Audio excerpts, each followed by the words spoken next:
Hey there everyone, Mazarok here, and today I want to do a Brewmaster FAQ, frequently asked questions, something that can complement the guide that I already did for 9.2 in the beginners, because there's some misconceptions, some questions I still get and things like that, so just some things that I'd like to answer and kind of, help you guys out with. Before we get started, please like, comment, subscribe. I'm flabbergasted by all the support everyone has given me and how positive this community has been. Twitch link down below. I've been streaming 5 to 6 days a week. If you have any questions about anything you see here, you can get me on Twitch, or you can join the community Discord down below and ask there. I am on both rather frequently, but there's also a great community of people in the Discord that are just super friendly and absolutely amazingly nice. So if you have any questions there, come on to join there. There's a community as well for BattleNet if you'd like to join that. All the links are down below for the community Discord and all that fun stuff. The communities in the Discord, as well as any weak auras or any LVOI profiles you want to see, you can get for free in my Discord down below. I have launched a Patreon as well. If you're interested in like a monthly D&D night for a draw, there's going to be a monthly raid night with transmog competitions and like trivia for like prizes and stuff. So it's just going to be a fun, good old time for, having fun in the game. So let's get onto the Brewmaster FAQs. The number one FAQ / misconception that I hear about is haste bad for Brewmaster monks? No. Brewmaster monks actually do like haste. What Brewmaster monks hate is haste on gear. And that is because of the last talent in the 50 row. It's the first one on the left, high tolerance. Where what it does is it increases your haste based on the level of stagger that you have. So the more incoming damage that you have taken, the heavier your stagger is. There's light, medium, and heavy stagger. You gain increasing haste based on that stagger. So other stats take a lot more priority for you on your gear because you already have, as a Brewmaster monk, a great way to get a lot of haste, which is another reason when I play Kyrian, I actually go down the middle tree for the 15% haste when you hit a new enemy for like 15 seconds or whatnot. And the reason why I like that is because when you're doing a pull, you're only really starting out at light stagger. Sometimes it will get you into a medium or heavy stagger pretty quickly, depending on the content that you're on. But you're starting off with low haste. This is an easy way for you to get a nice haste build up and build up your stagger as the pull goes on, kind of evening it out. And that's one of the reasons why I like that particular row. You can choose to go with the potency conduit to the left, but that's your choice.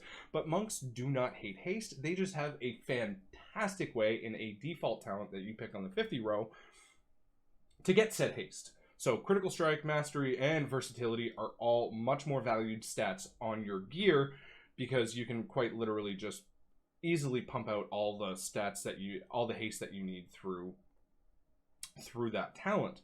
For example, if I'm just going to give you an example here in Theater of Pain with the banner as a Kyrian, during kind of all of the good stuff is going on, I have 41% critical strike. I have 30% mastery, and I have 30% versatility, and then I gain up to 45 to 50% haste based on my level of stagger. So really, that's kind of how it goes. So I've been hearing some people say, well, no, monks hate haste, it's bad for them. No, they don't. They just hate haste on their gear. Which kind of leads me into the next thing about stagger, the stagger mechanic. So like, how do I know when I'm in trouble? This is one of the more difficult things that I had to instinctualize. Because there's one thing of knowing, and then there's another thing of being able to feel when you're in trouble as a tank.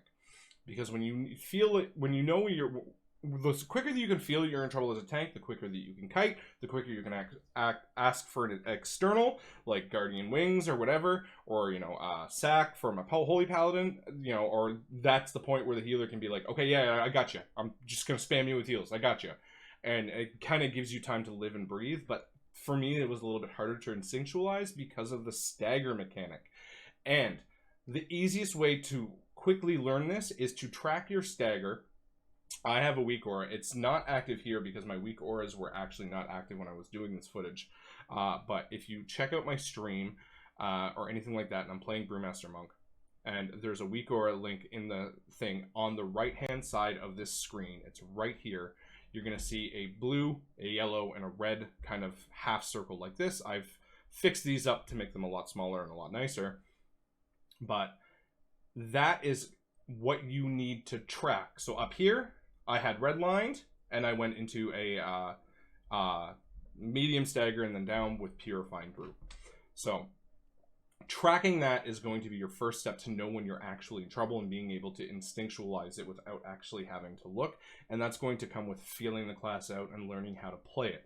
Sometimes you want to high stagger because you need if you know there's no big incoming damage, like a big tank buster or something, and it's a good damaging period for you. For example, you can just wail away on the boss for 10 seconds. You know, you can hold off hitting Purifying Brew, keep that heavy stagger going, and keep that haste going. But if you also know that there's a big hit coming, you want to Purifying Brew that right off to get that stagger down, because what Monk does is it takes a percentage of the incoming damage, a large portion of physical, smaller portion of magical, and it puts a dot on you, which is that stagger mechanic. So learning how to instinctualize that is going to kind of be your key on learning how to know when you're in trouble.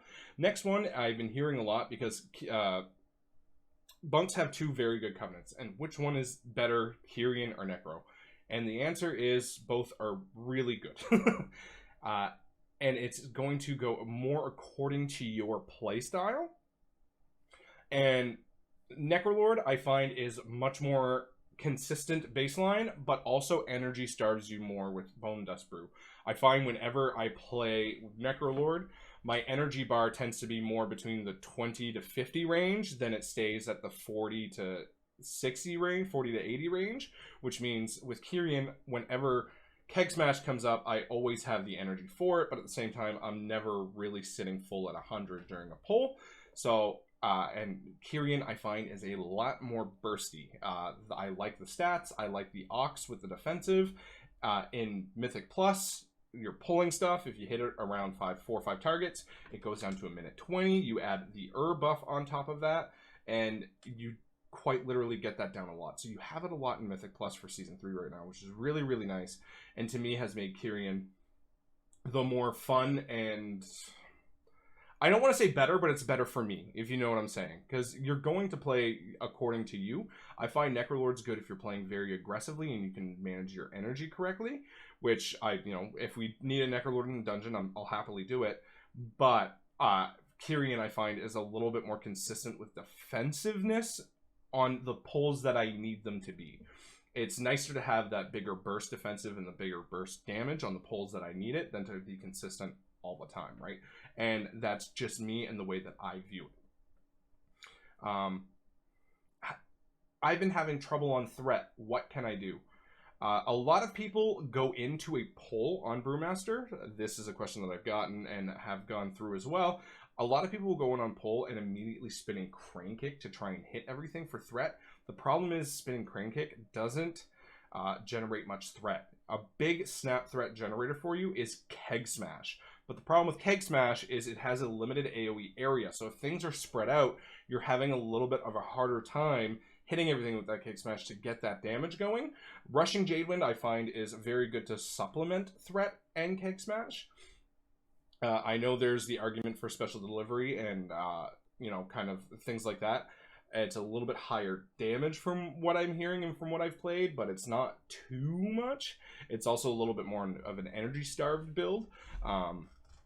But what you can do going into a pull with Brewmaster is use your Ring of Peace to get the outer mobs where you want them to be.